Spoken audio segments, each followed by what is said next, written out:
지금 당장 전쟁이 날 것처럼 호들갑을 떨 수는 없습니다만은 한반도 긴장이 계속 고조되고 있는 것만은 부인할 수 없는 사실입니다. 김정은이 그걸 원하고 있기 때문에 이런 식으로 흘러가는 거죠. 앞으로 남아있는 건 7차 핵실험이라고 얘기하고 있는데요. 5일 북한이 SRBM 미사일을 동해안에 8발 날린 뒤에 벌어지고 있는 일들입니다. 우리도 여기에 상응하는 비례적 대응을 하고 있죠. 6일 북한의 미사일 도발 다음 날 한미 군사 당국도 ATACMS 8발 미사일을, 즉 킬체인의 핵심 전력이라고 하는데요. 우리도 8발 날렸어요. 북한이 8발 날렸기 때문에 우리도 8발 날린 겁니다. 그 다음 날에는 전투기 20대가 동원이 됐습니다. 우리 전투기 16대, 미국 전투기 4대. 너희들 한 번만 더 장난쳐봐? 가만히 있지 않을 거야 라고 이제 엄포를 준 거죠. 합참은 이렇게 밝혔습니다. 왜 이번에 공중 무력 시위를 벌였느냐? 북한의 이번 도발에도 신속하고 정확하게 타격할 수 있는 강력한 능력과 의지를 보여줬다. 한마디로 국민들은 안심하라는 거죠. 한국에 투자한 투자자들도 안심하라는 얘기입니다. 다만 우리가 여기서 한 가지 잊지 말아야 될 것은 이런 무력 시위, 비례적인 무력 시위는 북한의 핵전쟁의 사전에 막을 수 있을지 모르지만 핵 개발 자체를 사전에 막지는 못한다는 겁니다.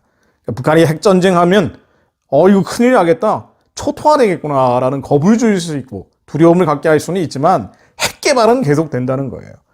그래서 2027년 윤석열 정부가 끝날 무렵이면 무려 200개 넘는 핵무기가 만들어질 수 있다.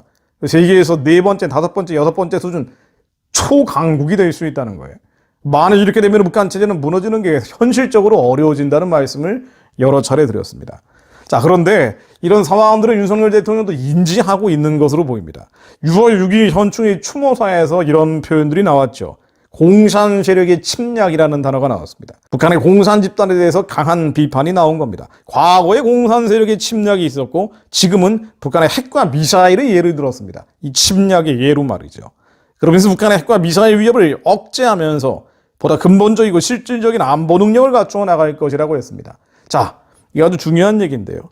북한의 핵과 미사일의 위협을 억제하면서 보다 실질적이고 근본적인 안보 능력을 갖춰 나가겠다. 현재보다 근본적인 변화를 추구하겠다. 실질적인 변화를 추구하겠다는 건데 이게 뭐냐는 거예요. 이게 뭐냐는 겁니다. 지금 당장 나오고 있는 것은 비례적인 대응인데 북한이 8발 미사일 날리면 우리도 8발 미사일 날리는 건데요.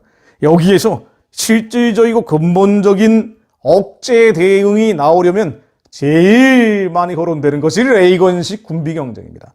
너희들이 핵을 개발했으니 우리도 핵을 개발하겠다. 너희들이 군사비를 2배 늘리면 우리도 2배 늘리겠다고 나오는 거예요. 지금 핵 미사일이 통제 불가 상태로 북한이 가고 있기 때문에 그렇다면 우리도 자위적인 핵 개발을 하겠다. 또 전술핵 무기를 도입하겠다. 이런 선언들을 하는 거죠. 물론 국내외적인 상황은 만만치 않습니다. 어려운 일이에요. 그럼에도 불구하고 뭔가 윤석열만의 이 상황을 근본적으로 바꾸기 위한, 북한의 핵무기를 폐기하기 위한 뭔가 근본적인 실질적인 전략이 나와야 된다는 거고, 그 말을 지금 실마리는 언급을 한 상태입니다. 구체적으로 어떻게 할지는 앞으로 지켜봐야 되겠지만요. 사실은 자위적인 핵 개발을 한다든가 전술핵 무기를 재배치한다든가 쉽지 않은 문제겠지만요. 그럼에도 불구하고 우리가 북한보다 국력이 100배 이상 강한 나라입니다. 뭐든지 할 수 있는 나라예요. 우리가 가지고 있는 강점이 뭡니까? 바로 자유와 정보예요. 자유와 정보가 북한에 들어갈 수 있도록 해야죠. 이게 그야말로 북한의 핵과 미사일을 근본적이고 실질적으로 억제할 수 있는 가장 좋은 방법입니다. 정보와 자유가 들어가게 하는 것. 대표적으로 대북전단, 대북비라가 있습니다. 심리전도 있습니다. 근데 이걸 민주당 권력이 대북전단 금지법으로 막아버렸잖아요. 그렇다면 국민들에게 호소해야 되죠. 핵과 미사일을 막을 수 있기 위해서는 다른 방법이 없다. 자유와 정보가 들어가야 된다. 국민을 설득해서 법을 바꿔야 됩니다. 이게 윤석열 대통령이 할 수 있는 가장 좋은 방법입니다. 이것뿐 아니라 북한 인권에 대해서 선포해야죠. 가장 강력한 무기입니다. 2천여 명 북한 동족들을 해방하고 구원해야 된다. 저들은 헌법상의 대한민국 국민이다. 아마 윤석열 대통령이 가장 잘 알고 있을 거예요. 대한민국 헌법상 국민이기 때문에 한국에 들어올 때 탈북자들은 자동으로 국적이 부여됩니다. 귀화 시험을 보지 않는단 말이에요. 헌법의 자유민주주의를 지키겠다라는 확신을 가지고 있기 때문에 북한 2,500만 주민들에 대해서 언급을 해야 됩니다. 그들을 살려내야 된다. 그들을 구해내야 된다. 이게 내가 할 일이다라고 선언하는 것이 핵과 미사일을 제거하기 위한 근본적이고 실질적인 가장 좋은 방법입니다. 그래서 북한을 비핵화를 시켜야죠. 북한을 시장화시켜야 됩니다. 북한을 자유화시켜야 돼요. 북한을 민주화시켜야 됩니다. 북한을 한국화시켜버려야 돼요. 이게 헌법의 자유민주주의죠. 담대하게 선포해야 됩니다. 윤석열 대통령의 가능성은 있어 보입니다. 그냥 절망할 수만은 없는 상황이에요. 왜냐하면 지금까지 윤 대통령이 해왔던 발언들을 보면은요, 자유에 대한 확신이 있거든요. 자유가 핵심 가치다라는 확신이 있고요. 자유가 보편적인 가치라는 확신이 있고, 이 자유가 확대돼야 된다, 확산돼야 된다는 말을 하고 있단 말입니다. 취임사에서 자유라는 단어가 35번이나 나왔죠. 이 자유가 단순히 가두리 양식장에 나중에 반찬으로 올라갈 생선이 아니라는 표현을 제가 쓰는데요. 그냥 가두리 양식장에 갇혀 있는 게 아니에요. 이 자유는 약동하고 생명력 있게 움직이는 겁니다. 우리의 자유가 빼앗기지 않으면 자유는 확대되고 확산돼야 되는 게 본질적인 건데 이 얘기를 했단 말이에요. 그래서 한국민들은 자유시민이 돼야 되고 세계의 자유시민들과 연대해야 된다는 얘기를 여러 차례 했죠. 그러면서 이런 표현도 나왔었습니다. 취임사에 나온 얘기입니다. 우리나라뿐 아니라 세계 시민 모두의 자유와 인권을 지키고 확대하는 데, 자유를 확대하는 데 주도적인 역할을 해야 된다. 자유를 확대하는 데 주도적인 역할을 해야 된다. 이 자유의 보편성과 자유의 확장성에 대해서 확신을 가졌던 분들이 바로 이승만, 박정희 같은 분들이었어요. 자, 이런 얘기들을 이승만, 박정희 대통령 수준은 아니지만 어쨌든 그 자유에 대한 본질적인 가치를 투영시켰단 말이에요. 자기의 말에 계속 드러내고 있습니다. 제가 이승만, 박정희 대통령 발언들을 한마디만 인용을 해보면은요, 이승만 대통령은 자유민주주의를 한국에 도입한 사람이기 때문에 이 자유가 무엇인지에 대해서 다른 사람들은 몰라도 이승만 대통령 혼자는 알고 있었어요. 이 대통령 취임사에도 이런 말이 나옵니다. 우리 정부와 민족은 해외 선전을 중요시 여겨서 자유와 평화를 사랑하는 각국 남녀에게 우리의 올바른 사정을 알려줘야 된다. 세계 평화를 보장하는 것이 바로 이것이다. 그러니까 자유와 평화를 누리고 있는 세계 시민들에게 우리는 자유와 평화를 알려줘야 된다. 뭐 담대한 얘기를 했어요. 아주 정말 어마어마한 얘기를 한 양반입니다. 1950년 7월 19일 6.25 사변이 발발하고 한 달 뒤에 트루만 대통령에게 영문 편지를 보낸 내용에도 이런 말이 나옵니다. 이승만 대통령이 했던 얘기예요. 위대한 귀국의 병사들은 미국인으로서 살다 죽었습니다마는 세계 시민으로서 그들의 생명을 바쳤습니다. 공산 파쇼 집단에 의해서 자유국가의 독립이 유린된다는 것을 방치하는 것은 모든 나라를, 심지어는 미국 자신까지도 공격받는 길을 터주는 길이 됨을 알고 나라 사랑의 한계를 초월하면서까지 목숨을 바쳤습니다.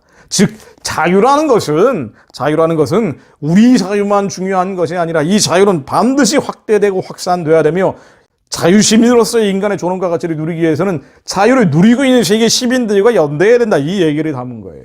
그래서 6.25 사변이라는 게 자유의 적들로부터 남한의 자유를 지켜줌으로써 미국의 자유도 지켜지는 것이다라는 이야기를 한 겁니다. 바로 이 자유의 본질에 대해서 통찰을 한 거죠. 그리고 이 자유의 본질이 자유의 생명력이라는 겁니다. 확장성이라는 거, 확대되는 개념이라는 거예요. 자유가 확대된다는 개념을 알고 있어야 자유를 통찰했다고 볼 수 있는데 윤석열 대통령도 자유가 확대된다는 얘기를 한 거예요. 그리고 이 자유의 적에 대해서는 단호한 의지를 지금 보여주고 있는 겁니다. 그런 면에서는 다행입니다. 박정희 대통령도 자유가 반드시 확대돼야 된다는 얘기, 이 자유의 확장성에 대해서 강조했던 분입니다. 1966년 2월 15일인데요. 대만을 방문해서 장개석 총통, 당시 대만 총통인 장개석의 만찬회 때 이런 연설을 합니다. 혹자는 대한민국을 가리켜 자유의 방파제라고 합니다. 그러나 이런 비유를 받아들일 수 없습니다.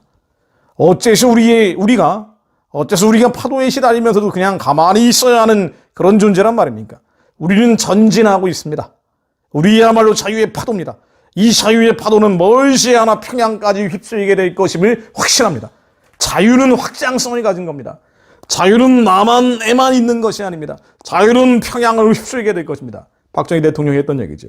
이승만 대통령이 했던 이야기들입니다. 동포의 희망을 버리지 마시오. 우리는 당신들이 잊지도 않고 버리지도 않을 것입니다. 우리 민족의 기본 목표는 잃어버린 강토를 되찾고 당신들이 살려내는 데 있습니다.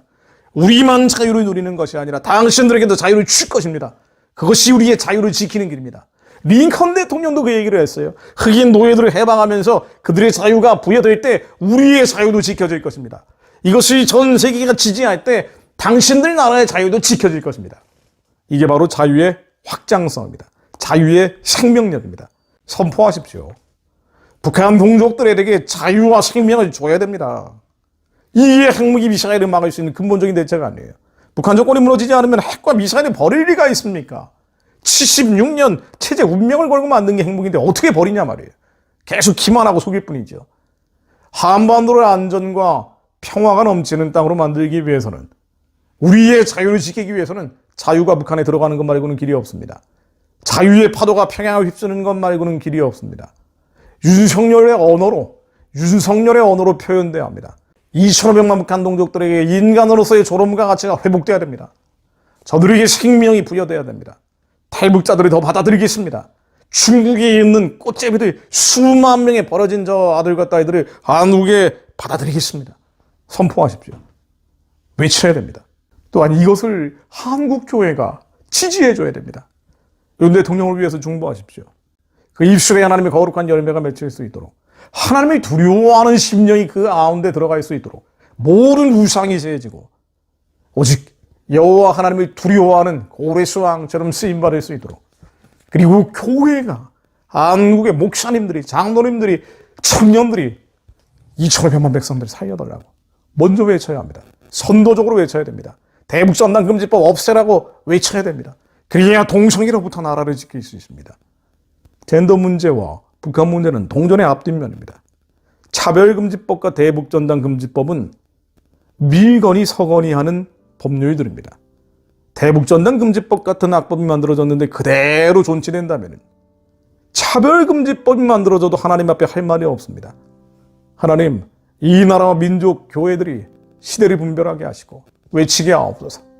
윤석열 대통령에게 하나님께서 기름 부어주시어 하나님을 두려워하는 마음이 그 심령 가운데 들어가게 하시고, 김건희 여사에게 들어가게 하시고, 마음속에 하나님 두기 꺼려하는 모든 강팍하고 완악한 진들이 예수의 말에 다 무너지게 하시어 주님의 약속이, 이 민족을 향한 약속이 실제 기업으로 이루어질 수 있도록 역사해 주옵소서. 예수 그리스도 이름으로 기도드립니다. 아멘.